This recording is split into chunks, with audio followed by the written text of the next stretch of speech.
Hi, I'm Max, Citation Max on YouTube, and I fly a Citation Longitude and a Cirrus SR22 G7. Max, what's going on, man? Welcome back to the Pilot podcast. Justin, thanks for having me, dude. This is awesome. It's a little bit different than the last time. Last time I don't think we did video or anything. It was just audio. I was probably in my house with my hoodie up and just like no one can see me. So I was just chilling. But now we got to look presentable. You got to fix your hair a little bit before we get started. I know, that was a new one. I was like, it's kind of different. Yeah, right? The lights on. It's a legit setup now. When we come to Garmin, they take care of us and make sure we're looking good.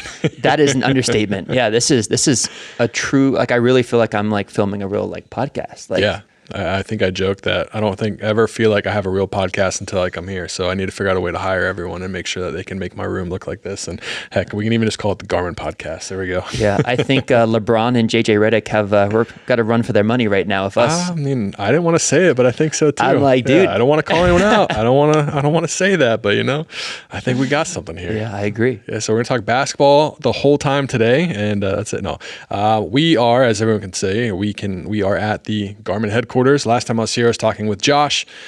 Josh and I, we were able to fly the Baron. We were able to see some really cool stuff on the Baron. He also flew me up in the 172, which he claims he filmed a video for, which...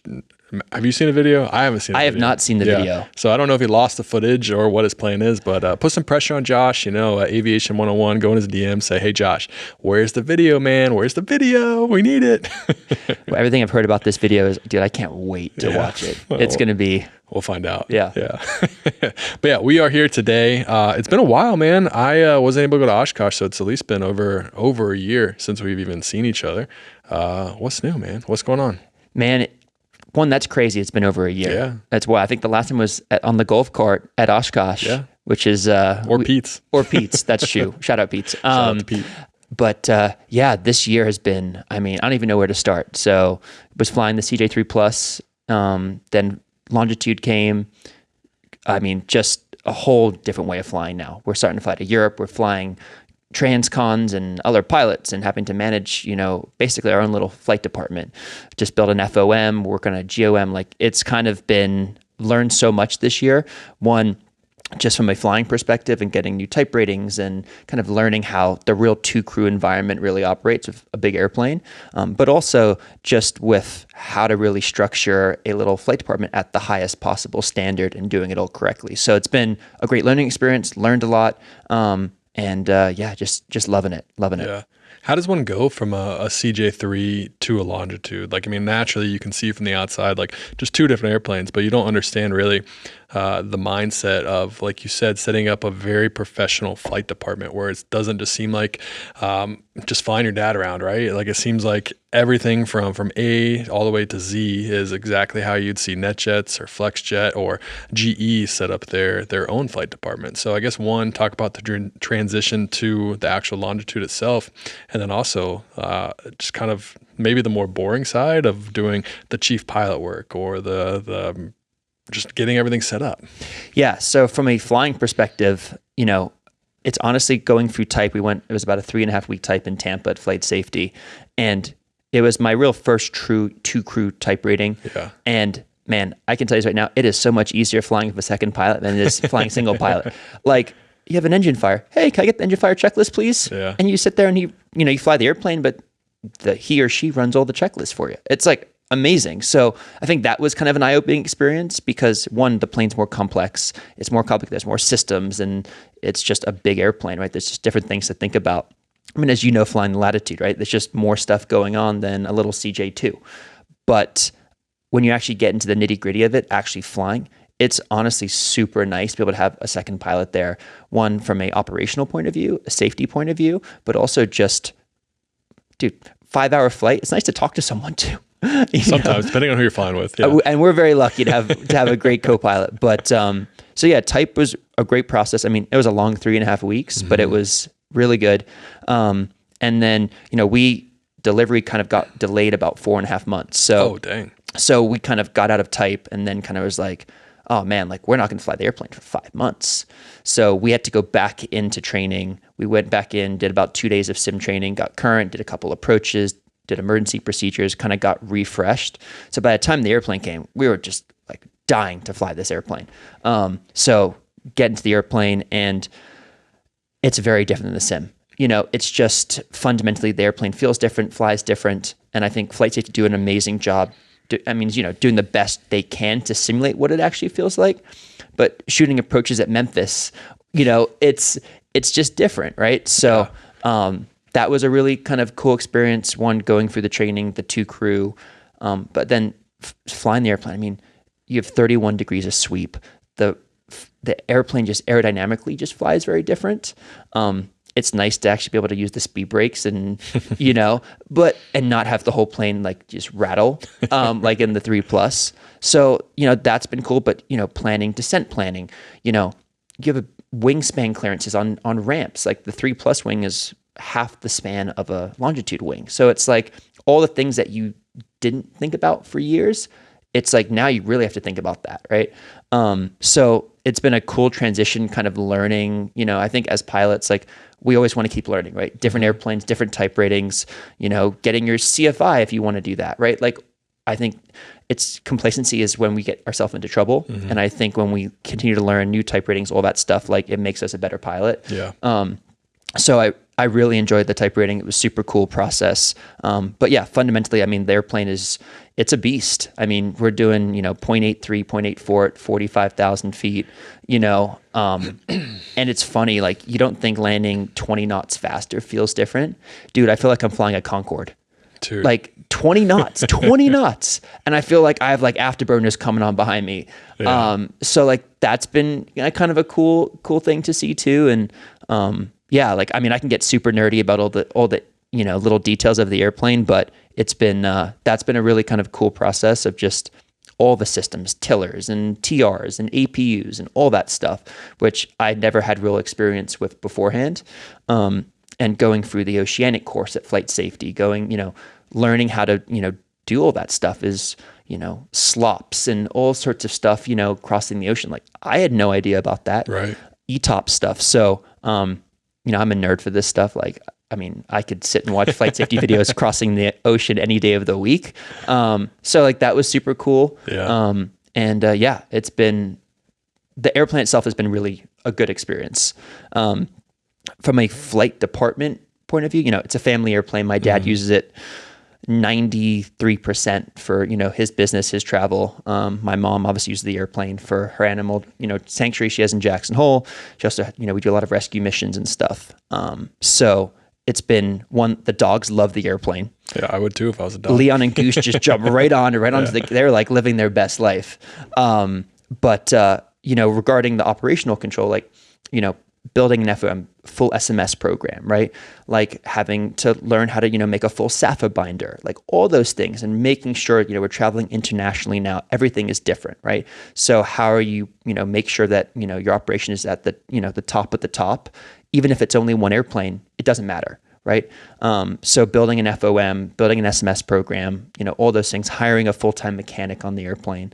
It's obviously, brand new airplane. So Textron is a part of the whole process, but having, a DOM of sorts has been incredibly valuable. Having a full-time pilot, a co-pilot. So all those things, we didn't really, have beforehand. When my dad was flying, we always had a contract pilot on the CJs, right?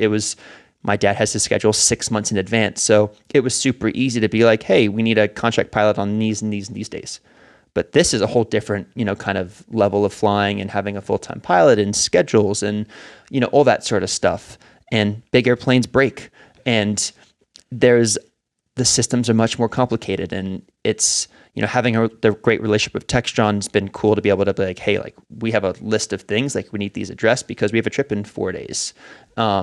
And it's been a good process, just kind of learning about that and just making sure everything is kind of where it needs to be. But learned a lot and continue to learn every day. Yeah. Well, what I thought was really interesting was when you were talking about going 20 knots faster, landing in the longitude versus what you were flying. I just did my 737 type rating, and the very first landing, we were going at like 150 knots. And I was like, I'm going too fast. I can't do this. Like something in my brain was like, something's wrong. Just like look away. Something's not right. It felt so uncomfortable. But on the flip side of that, flying the Latitude, if you get someone coming in from the 737 going to the Latitude, like they'd feel super uncomfortable how slow you're going. Like no big airplane, big airplane should fly that slow. It's like when you got rev speeds of 105, it's crazy. Well, it's even what we were talking about earlier. I flew a 172 for the first time, right? I'm like, we're rotating at 55 knots. In the Cirrus, it's mid 70s. Yeah. That 20 knots, like people don't think 20 knots makes a difference. It makes a huge difference. Yeah. And it's congrats on the 737 type. Appreciate it. Big airplane. That's a big airplane. It is a big airplane for sure. Figuring out how to land that thing was a little bit more. The sight picture was definitely different than the Latitude. So I finally got it figured out. At least I think I do. Does it have a trailing link landing gear? Huh? Does it have trailing link landing gear? Oh yeah. It's got to be protective, man. Let's go. But yeah, so that's kind of what I've been up to, and just managing that, and we have Europe trips coming up, and it's been good. Yeah. What would you say is your favorite part about the Longitude? The APU. Yeah. I mean, dude, having the APU is just one for the passengers, but also just for the pilots on a hot day, not having to have the GPU and have to worry about that, keeping everything cool. I mean, that's super cool. I can go on. You know me, I'm a nerd for this stuff. The tiller is super cool. Yeah, tiller's cool. I remember the first time taxiing out, and we hadn't flown the airplane in a while, right? So only in the sim.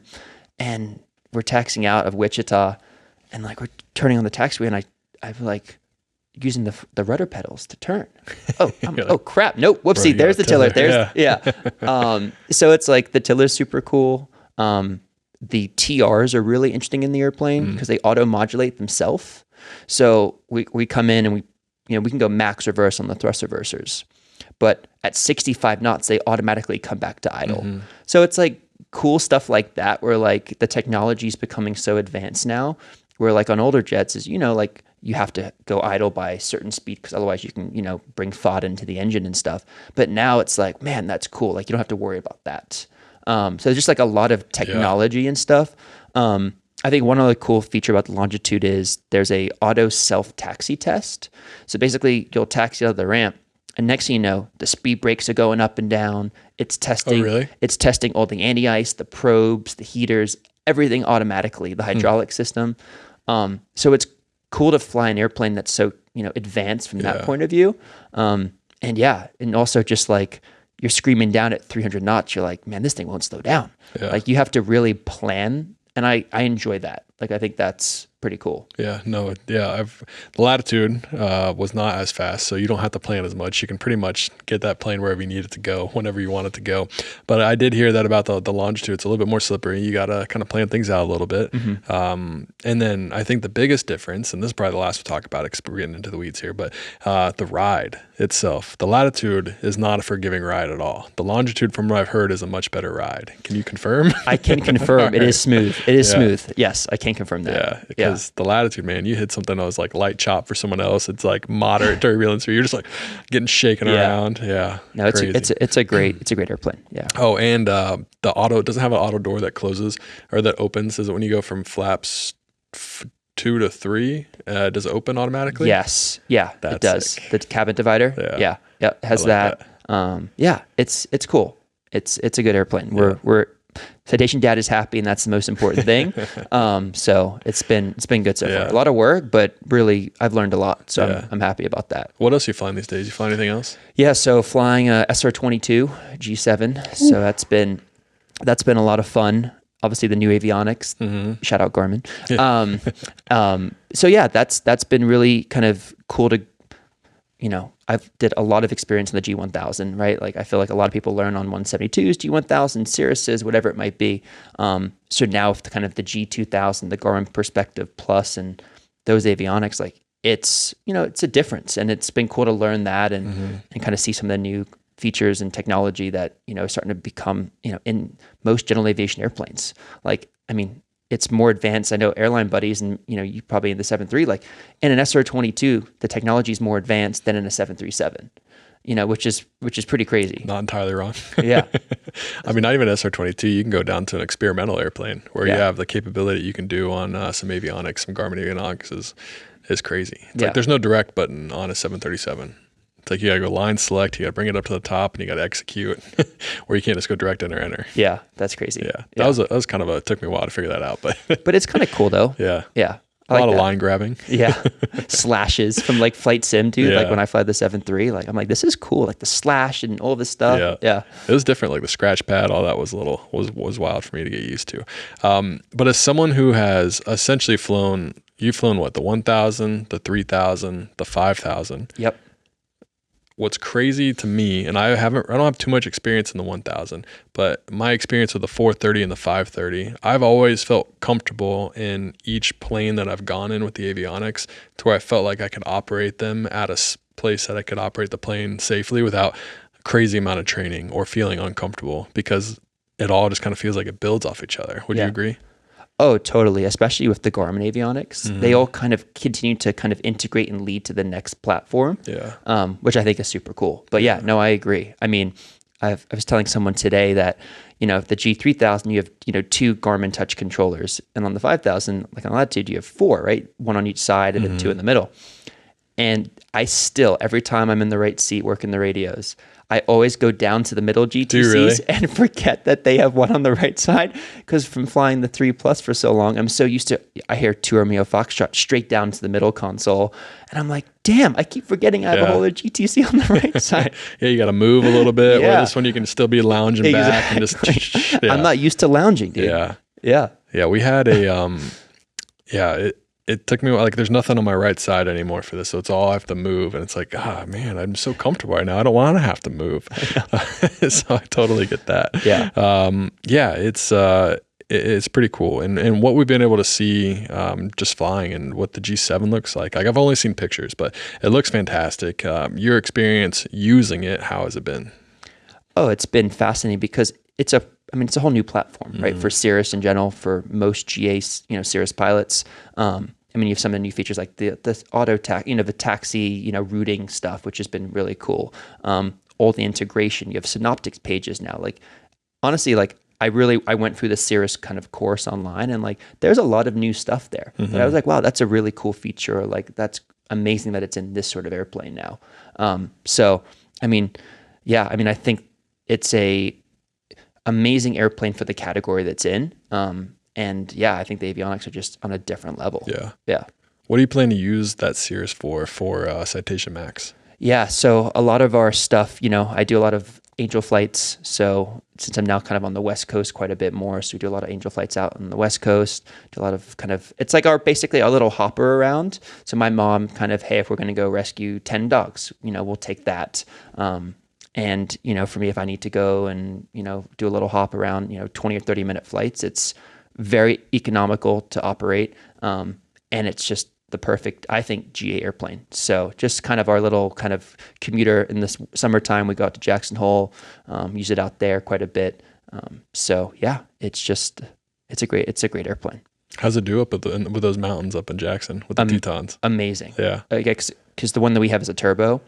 This summer I was taking off 10,000 foot density altitude, climbing at 1,000 feet per minute, just straight up. And it's just like, whoa, like it's eye opening. Like I would not fly a normally aspirated airplane in the mountains in the summertime. It's just for me, the risk reward just isn't there. Yeah. Where the turbo, there's so much residual power. It's not even, obviously you think about it and obviously you have to look at the charts and make sure that you obviously have the clearance and stuff. But it's never been an issue, and Jackson Hole gets hot, and I fly around in the afternoon, and I never see less than 1,000 feet per minute in the climb. Would you feel comfortable taking that plane pretty much any airport? Like, would you take it to Telluride? Would you take it to Aspen? Would you take it to any other kind of airports that have kind of the stigma of maybe it's not the best to bring a small plane into? Oh, 1,000%. Yeah. I flew it into Aspen this summer. Yeah. That was probably one of the coolest flights I've ever been on, because I literally was coming in VFR and I tuned into tower like 10 miles out. Yeah. They're like, typical Aspen, right? We're too busy. Go direct Snowmass Village, hold over Snowmass. I'm like, okay. So I go to Snowmass, I'm holding over Snowmass, and they're like, hey, I think we can take you in now. I'm like, great, sweet. Thank you. See you soon. They're like, overfly the airport and are right downwind for 3-3. Oh. And I had never landed 3-3 before. You're like, unable. Yeah, I was like, this is cool. So I go overfly the airport and they're like, hey, we're too busy now. Can you go direct downtown Aspen, hold over downtown Aspen?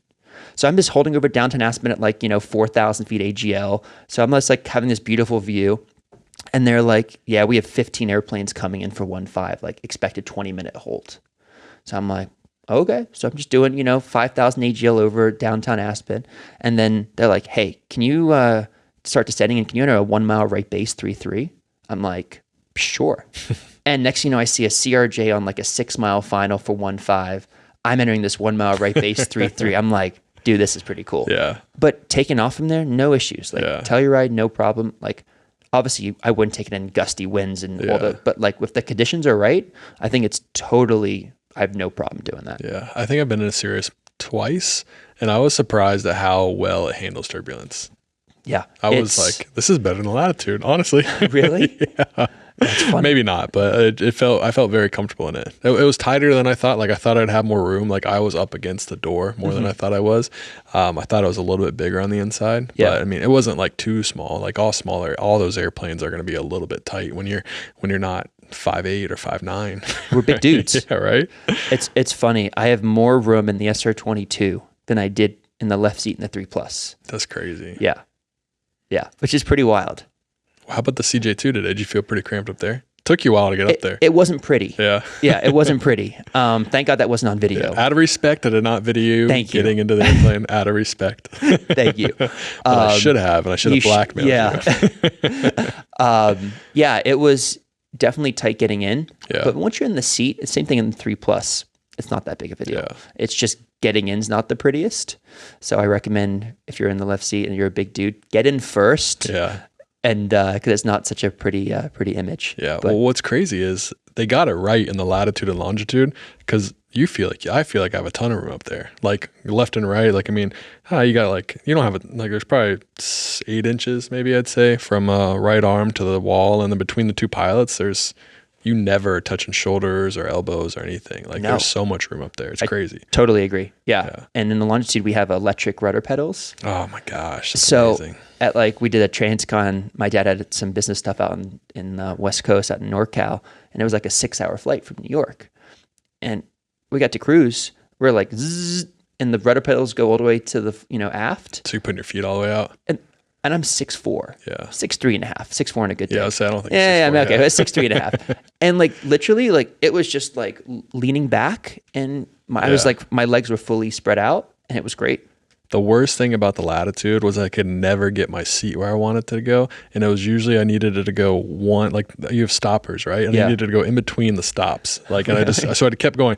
Like, it'd be like 1,000 feet, I'd go forward. And I'd be like, oh crap, 900 feet, go back. 800 feet, go forward. So like, I just like keep playing the game and eventually I'm like, all right, I got to land. That's funny. But I feel like if I had the electric pedals, I could just put the pedals where I needed to. Yes, and leave it. Would have made life so much easier. I need electric pedals.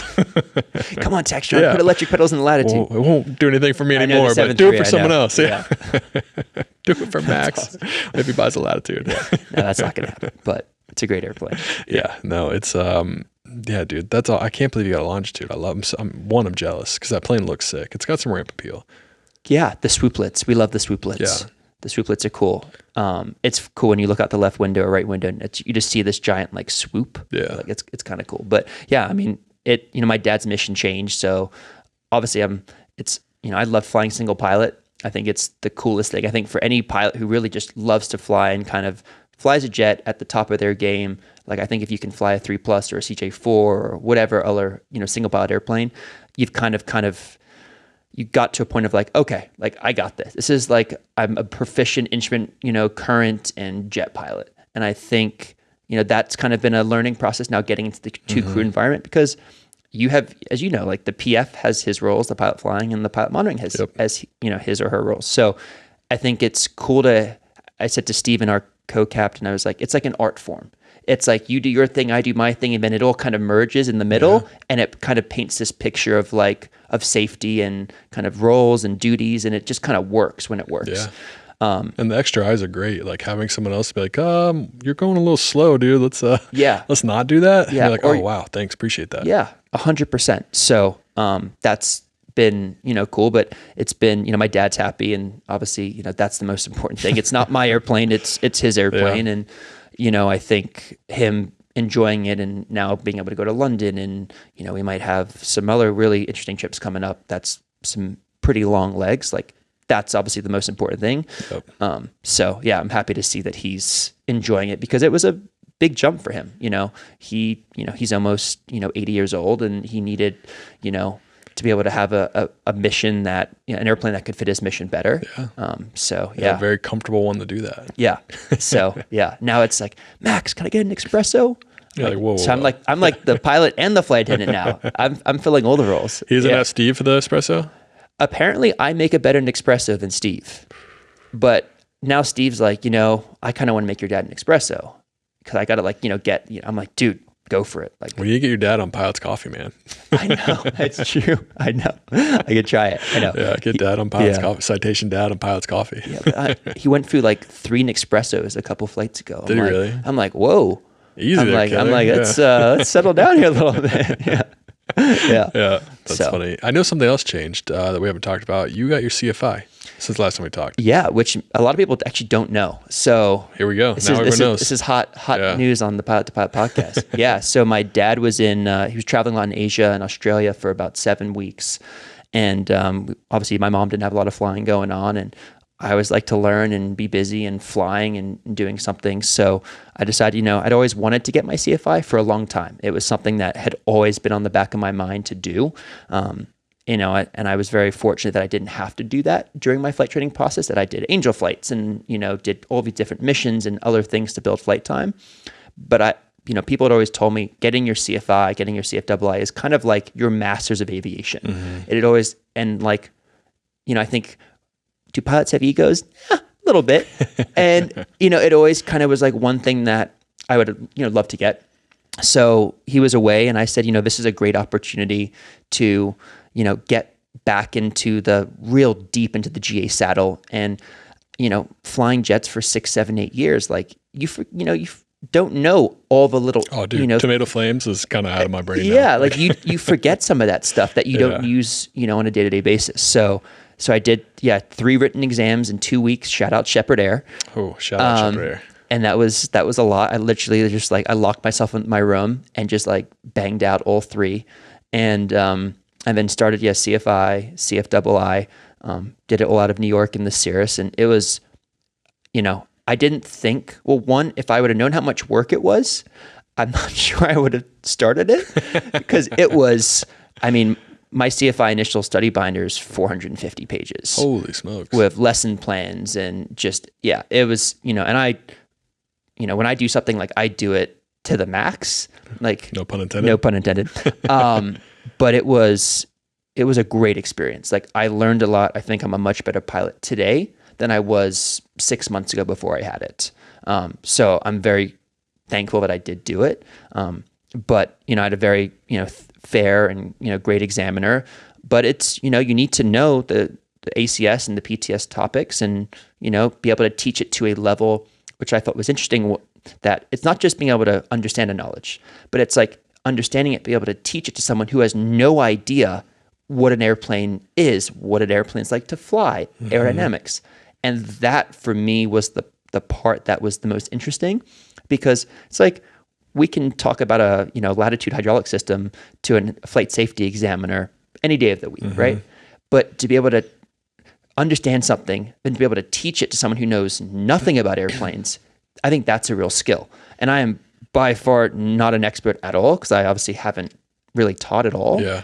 But just going through the process of check ride prep and then having to teach the examiner on the check ride, and it made me, in a sense, want to teach, because I think it was I really enjoyed it. I really fundamentally enjoyed that process. So, so CFI, and then literally went straight into CFII, and 3.5 weeks later had my CFII. So it was a lot of flight training, a lot of studying.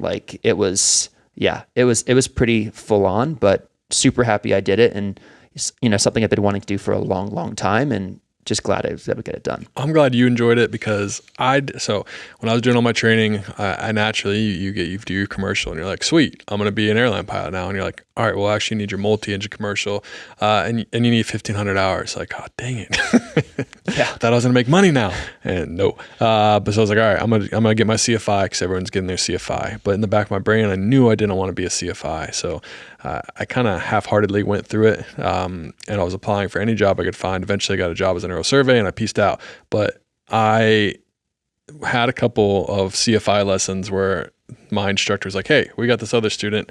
I want you to try to teach him this. And I was like, what?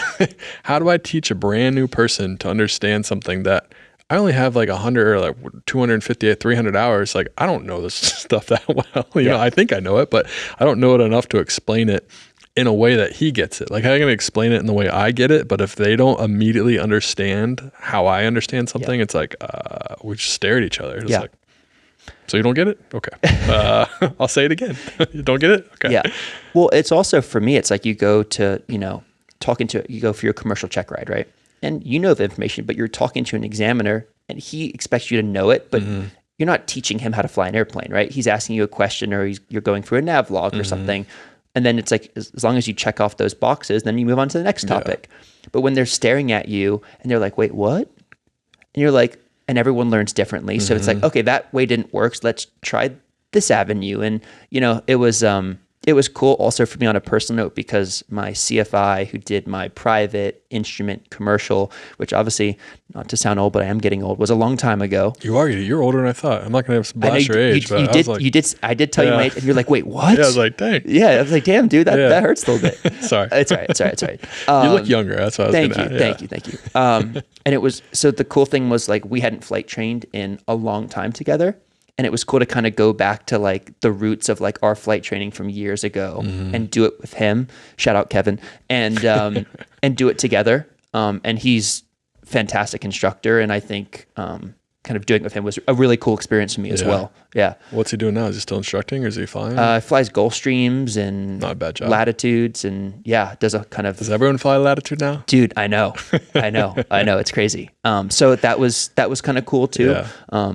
And like, it was fun to like be his instructor. I bet. And like, full circle right there. Yeah. And I was like, he was probably tough on you too. He probably didn't let you just. He was the worst student. Yeah, I bet. He was the worst student. And it was like, in a sense, having, I think, someone who knows you that can kind of push it a little bit, I think if I ever do instruct, will make me a better instructor. But it was funny. Yeah. It was a funny process doing it with him, but it was great. So you're glad you did it. You mentioned that looking back on it, you're not sure if you knew how much work it was going to be. You said it was what, a 7-hour oral? Yeah. So it was so my check ride, 7-hour oral. And then the second day was a flight of 2+ hours. I mean, it was, all the maneuvers, not just, 8s on piles, lazy 8s, all that stuff. It's chandelles and, all that, like stalls and all that good stuff. So the flying portion, we all do that in the sim. We do stalls. We do, but it's different. GA stalls are way different than jet stalls. Fundamentally, they're the same, but they just do things differently, right? Like, you don't slice the horizon, recovering from a stall in a GA airplane. You just, you know what I mean? So it's like differences like that. But yeah, it was a 7-hour oral and then flight, and then the instrument, was the add-on was, 3.5-hour oral and, whatever the flight was. But very happy I did it. Super happy. I think it was a great accomplishment, but learned a lot. And yeah, it was a lot of work. But you know what? Sometimes things in life that are rewarding, it's a lot of work. As you know, it's like going through, I'm sure your American Airlines stuff, like it's a lot. Pretty stressful. Yeah. Some stressful moments. It's a lot. And you're super experienced. And it doesn't matter how much experience you have. You push yourself to learn new things and new experiences and stuff like that. Like, I think that's what we all should do as pilots as we get older. To keep kind of learning new things. So when Emmett, my kid, when he turns, we'll say 15, 16, I'm going to ship him off to Jackson Hole, Wyoming, or White Plains, or wherever you are in LA. And you're going to train him. So I would love that. There you go. Emmett, you better get ready. 16? Emmett, I'm ready. Yeah. I love it. No joking around. He's going to pay for your training, though, not me. I'm just kidding.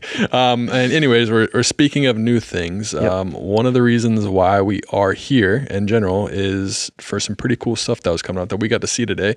We get to fly simulator, and then we also got to fly CJ2, which is really cool. I've never been in a CJ2. I've always sat in a Latitude looking like, who sits in those? Who goes and flies in those? And I got to be the person that got to fly in it today. Well, I was getting flown around. I was essentially Citation Justin today. So I'm officially a part of the Citation family, and I expect to be in the rotation with Citation mom, Citation dad.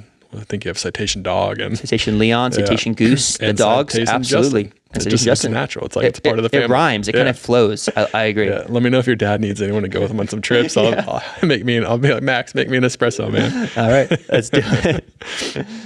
But we were here to see some new things, specifically some really exciting avionics that are going to be in some of the turbo and turbine-powered aircraft and jet aircraft with the G3000 Prime. We got to see it today. We got to play with it. First off, we got to get the elephant out of the room. My first takeoff in the sim was probably the worst takeoff. I'm sure my kid as a 2-year-old could have took off. It was sensitive, all right? That's what I'm going to go with. The trees were coming up fast, all right? It was very sensitive. It's not real life. You only took out like 4 trees. Yeah, I mean, it's not that bad. We didn't red screen, so clearly everything's fine. No, we're good.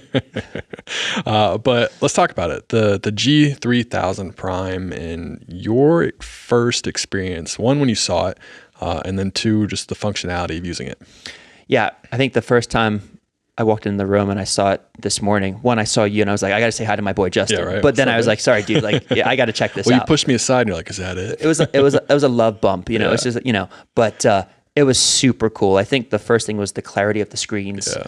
Them, you know, they're obviously the same size, but they've been able to remove the side kind of paneling along the screens, which makes them look so much bigger. Yeah. And yeah, it's just the graphics, the kind of the layout's different now. With you have, you know, how the screens are done, and obviously just like seeing it, let alone even sitting in the sim, you know, working it with you. Like it just looks so modern, but it also for me feels like you're flying a bigger jet. Like it's something that would be in a more complex jet than a Part 23, you know, whatever it might be. Well, I mean, my first thought process was like, and my first thought process, same thing with the screens, like how clear they were, how sharp everything looked. The controllers just looked bigger. They are bigger, and they looked just so clear. Yeah. But I thought the same thing. I thought like all the stuff that you can do is the same stuff that you can do in an airliner. It's like how everything's displayed, how everything's worded. It's just, I feel like I'm in a 737, and being able to do that in a plane like a whatever they decide to put it in is incredible. And just the safety features. And I mean, Garmin just does so well with situational awareness. Like that's one thing I miss so much about the 737 is having all my screens and just like, all right, all 4 of my screens confirm where I am. It's like I know exactly where I am, I mean, you know where you are in that too, but seeing it visually like you can on a G5000, G3000, or the 3000 Prime, it just makes you feel so much better. Yeah. And I also think looking at all the platforms like we talked about earlier, right? You go from the G3000 to the G3000 Prime to the G5000. They all do things differently. And I think the G3000 Prime just continues to build on the evolution of what Garmin have been building for such a long time of next gen innovation and just making things just that much better.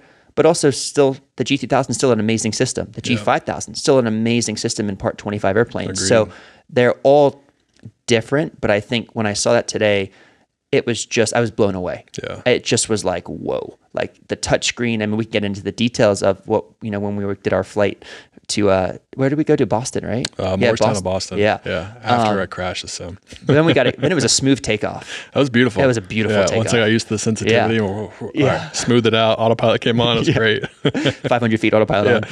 Every time. 400 feet. But yeah, I think, I mean, just how quick everything is. Like, I mean, you were doing something on your screen, I was doing something on my screen. Then we were both doing something on the same screen on the MFD, and it was just like lightning fast. Yeah. And I did enjoy stealing your PFD. Yeah, you were controlling it on the That was crazy. Nice. But just that functionality of like, you're really busy doing something, and you could be like, hey, Max, can you put this chart up on my PFD for me? 1 second, it's done. It's right there. And just the functionality of everything was super cool.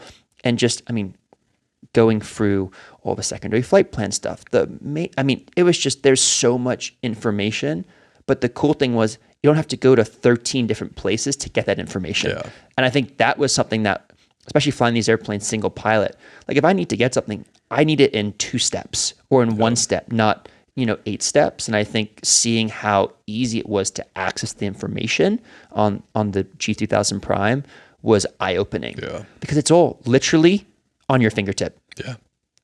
I mean, it's cliche to say, but it's true. It's like we did one button, we hit the screen, then one more thing, and we got exactly what we needed. And I think that was super cool. Yeah, I mean, I haven't So I left my last job in April, and it's been almost 6 months since I've been in interaction with a Garmin FMS, and I felt extremely comfortable in something that's essentially brand new. It's like just the fact that I had any knowledge, even if I was just coming from a 1000 or a 430 or a 530, it was just intuitive, and I was just like boom, boom, boom. In fact, I can't remember his name now. Sorry. If he's super nice guy though. He's awesome. Yeah, he was great, amazing. But he was like, "All right, you guys are getting to like quit touching buttons, guys. Can you like you're moving too far ahead right now? Like we got to." He's like, "All right, let's get the plane loaded." I was like, "Oh, you got it loaded already? Okay." I was like, "What are the?" Cliff takeoff. That too. Yeah.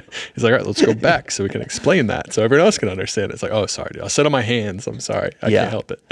And even though some of the emblems are different, it still had such a, I think, intuitive way about it, like the active perf stuff. Like even though it looks different, the layout, it was still like, oh, it's right there. I mean, perfect. Boom, that's done. And it was just, everything was so, I think, intuitive. I keep saying that word, but that's what keeps popping in my brain, because it's just like, man, it just all worked so seamlessly, and I think that was pretty unique. Yep. And then the safety features, obviously, we had the big auto land. You have the emergency return that's built in there in the FMS as well, where you just hit the button and it automatically sequences to what you put in for the runway and the approach you want to go, which is just second to none. You already got so much going on and so much you're thinking about. The last thing you need to be doing is confirming an airport, confirming an approach. It's like just fly the plane. It's already set up. You hit that. You already get your numbers. You come in and you land. It's over. It's the next day. You go maintenance done and you're good. That's it. And I also think having safe return in a jet, like, I mean, how can you beat that? Like that, just from a safety point of view, like the emergency return is super cool. And I think that saves, I mean, talk about saving steps, right? We've seen it in other platforms. Like it takes a couple things to get, if you need to go somewhere else and move stuff around. It was literally, we hit one button and that was done. But I think the safe return and like that for me is just huge. Like I think if you're taking your family in the airplane or friends, loved ones, whatever, like being able to just know that's there. I mean, that's the biggest luxury in the world. Well, it just takes a lot of the guesswork out, and it's already done. All right, cool. Let's go back. Let's land. No, 100%. Also today, what we got to do, like we said earlier, I got to go in the CJ2 for the first time and be Citation Justin, which was fun. But you and Jessica had some fun. You guys I was trying to sleep, and I just kept on getting jolted. First, it was bumpy. It was pretty bumpy below the clouds. I was just like, "Whoa, okay, I need a bag back here." It wasn't that bad. But we took off. What did we take off? 3.6 or 1? We took off 1.8. Yeah, we took off 1.8. And then you guys we're going up and testing out some features. I couldn't understand. I couldn't have a headset, but from what I gathered, it was underspeed protection. She showed you some of the radar, right? She showing the auto radar. And then were you testing if you banked too far and it would come over? Because I could feel the plane, like I could feel something kick in. Yeah, so it was cool. So we had that specific thing was a bank limiter. So basically, you'd go past it, have these green little bars, and you'd banked that, and if you kept going past that bank limiter, whatever it would be on the turn coordinator, it would go amber. Then if you would hold it there for, I think it was 10 seconds or whatever it was, then eventually the autopilot would kick on, go wings level, and bring you back to straight and level flight. Like it was. So that wasn't you going straight and level. That was that was autopilot. Cool. Nice. Like literally, you just release the controls. Autopilot takes over, levels the wings. Does autopilot stay on and keep flying, or is it keeps flying? Cool. So that was super cool. The underspeed protection, seeing that. And how smart the autopilot is too. Like it will keep pitching down to kind of get back to airspeed, and then it will level off. And just stuff like that, which you don't think about. If you keep the throttles, let's say you're shooting a non-precision approach, right? And you're busy, you're trying to find the runway, and you're looking outside, and you have 15 things going on, but you forgot to put power in, right? That it will give you this mode, this underspeed protection mode. Like stuff like that is just really, really cool, I think, and just added safety features for the whole process. So that was cool. And then we did a coupled go around, kind of seeing the airplane literally on autopilot, going down on this approach, on an LPV approach, and then just hitting toga. I was surprised about the go around. I thought we were coming to land. Did you really? I didn't know what was going on. I thought we were landing. I was like going to film. I was filming Max's landing. I was like, "Oh, this is cool." I was like, "It looks a little different, but this is cool." Yeah. And then all of a sudden, I was like, "Oh, okay, we're going around." Max messed it up. We're unstable. And it was literally 3 steps. It was toga, full power, going around, and then positive rate gear up, flaps up, hit nav. Everything else, done. So in a CJ2 that, some of these older airplanes have older avionics that you can then put this new TXI stuff in the Garmin, all this brand new Garmin equipment and be able to have all these safety features, be able to have, all these protections. And it was a cool experience. It was really, really cool. Yeah. I mean, I will say that I'm glad.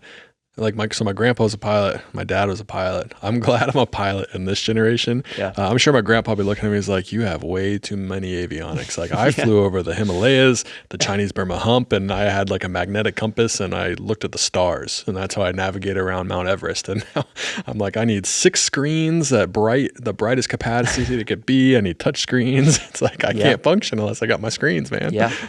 I mean, even when I did my PPO, there was no ForeFlight. There was no iPads. It was paper charts. That wasn't, I mean, I'm old, but I'm not that old. Like that wasn't that long ago. And like, dude, like without ForeFlight or without Garmin Pilot, sorry. No one needs ForeFlight. Sorry, that's true. Without Garmin Pilot, like, all these new technologies that give you more situational awareness, like it's a different world. Absolutely. Yeah. And when you brought up Garmin Pilot, it made me think of one of the features that I think is really cool on the 3000 Prime, is that the fact when you can touch an airport, everything's touchscreen, even the MFDs, everything. You touch it, it brings up the rotary wheel from Garmin Pilot, which I've always liked, I've always been a fan of, but having that usage, I never really thought about it being on the avionics itself and how much easier it is to get to the weather, to get to a direct, to do so much. It's just right there, rotary wheel, boom, hit it. All right, you got it. It's like, wow, nice. It's funny you mentioned the Garmin Pilot because when we took delivery of the Cirrus, they gave me a year free of Garmin Pilot. And I was like, it was not about the money, but I was like, oh, this is like right in front of me. Like you're cheap, huh? Yeah. No, but it was just like I'd used it, a long time ago. Yeah. And I forgot why I stopped using it, but there's obviously been huge improvements and they've done a huge amount of work on it. And I know people rave about Garmin Pilot now. And so I started kind of messing around with it, and it's honestly super cool. Like and I now using the G3000 Prime, it kind of is just like that perfect step up, from kind of going Garmin Pilot, having the G3000 Prime. All the emblems are kind of look the same, and that rotary wheel. It was cool. Yeah, I always told people it's like having a G5000 in my pocket. Yeah, that's what it just everything looks the same. Yeah, and it's like just works out perfectly. But now I'll say I have a G3000 Prime in my pocket. Yeah. Well, even today on the CJ2 flight, like we had a flight plan in, and Jessica on her iPad straight into the TXI GTN 750s. One button. We hit messages, accept, and it was within 0.2 seconds it was in there. Yeah, love that. That was super cool. Straight from Garmin Pilot. Did you ever fly 430 or 530? No. So you never had to like the wheels, like the little knobs, like you had to put each individual fix in. So if you had like the VOR, you had the radio, like you had to put every single fix in for the whole flight plan. I've done it in the sim, but I've never, and it's like, it's tedious. Yeah. That's when you're going out to fly and like 0.3 is on the ground because you're just loading everything. But now you just put it all in. It'd be like great. A 0.6 for me. Yeah, right. Oh, yeah. Some things take a little longer for you. I'm just kidding. But CJ2, has it been a while since you've flown a CJ2? I've never flown a CJ2. Oh, really? Yeah. CJ3? So I'd flown a CJ4, obviously has different avionics. There's too many CJs, man. Yeah. I've been in a CJ3 once in the right seat. A friend of mine, he had one, and he took me up, and it was very different. But I think the biggest thing for me, which I kind of was talking to Jessica about on the flight, is there's like 5 screens that do everything, right? They take so many of the buttons and switches and the complexity of it and make it just literally, it was like 2 750s, a GFC 600 autopilot, a really good looking MFD. I think it's the 600 or 500, but like it was just so seamless and clean. And I think on other airplanes that I've flown that didn't have this, it was like there was a lot going on, right? On non-Garmin airplanes. So it was cool to see it just very single pilot friendly. It was cool. Yeah, no, it was cool. And in the back it was cool too. You're landing. I gave you a 5 out of 10 to the first, but I'll give you a 7. A 7? Yeah. Okay. I think that's actually being really nice. It was, yeah. Were you nervous? Did you know that I was going to be back there judging you? Or you're like, oh my gosh, Justin's going to judge me. No. He's probably taking a video right now. It was funny when I was coming in, I was just like, man, like this sight picture is like, from the longitude? Oh, it's so different. And I was like, but it kind of brought back good memories of flying the CJ3 Plus. But I was like, okay, where do I flare? Because I'm used to doing 50, 40, 30, 20. And like I could have done it for you in the back. 50, 40, 30, 13. I know.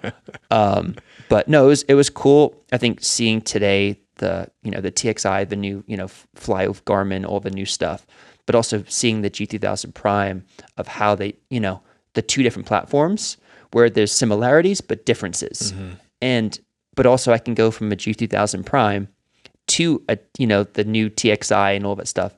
And it's not like you're like, wait, what is this? Everything kind of just works, right? So you could see someone going from a CJ2 with this to a CJ, whatever it's going to be or whatever it might be with the Prime's, cockpit. So that was kind of cool to see too. But yeah, I'm just blown away from that Prime. It was just like, whoa. Yeah, it left me walking away. The last time I came here with Josh, I was like, all right, I need to figure out a way to buy a 182 to get avionics on my plane. And I'm like, all right, now I need to find out how to buy a bigger airplane so I can put this in my plane. Yeah. So if you want to sponsor a podcast, hit me up because I got bigger goals and bigger ambitions now.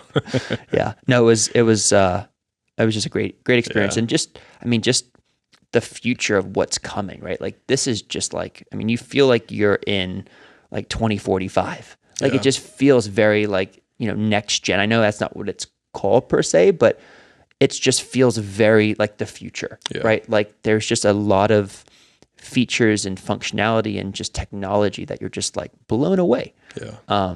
At least I was. I think you were heads down. I was heads down. We were just kind of trying to figure out. There's no auto throttle as a speed, just shooting through the roof. And I was like, oh, let me touch this. Let me touch this. But it's like we were, at least I felt like this, like a kid in a candy store. Yeah, I agree. Because there's just so many new features, and it was just a very cool experience. So. What else is cool is you flew to MCI for the first time. MKC. Downtown. Rob, yeah. My apologies. Flew to MKC, which is one of my favorite airports to fly into, whether it was in Latitude or if we used to fly freight into there quite a bit. What are your thoughts? Super cool. Yeah. It was a really unique airport. I've seen except for that huge antenna. Where was that landing north or south? If you're landing north, it's right off to your right. So. Okay, because we landed south. Okay, so yeah, you'll see it though. Okay. Because I'd always seen in different magazine stuff, they always have like those pictures with like that downtown with an airplane right in front, like at dusk. Yeah. And I was like, what airport is that? There it is. And and then it was that airport. It was a really cool airport. Like I love airports like Cleveland, Burke Lakefront, and airports like right on the kind of like a lake river where it's short runway, but it has like a downtown kind of city right in front. Like it reminded me a bit of that. Yeah. It was really, really cool. And then you also mentioned you got barbecue. So to end this podcast, what is your favorite Kansas City barbecue?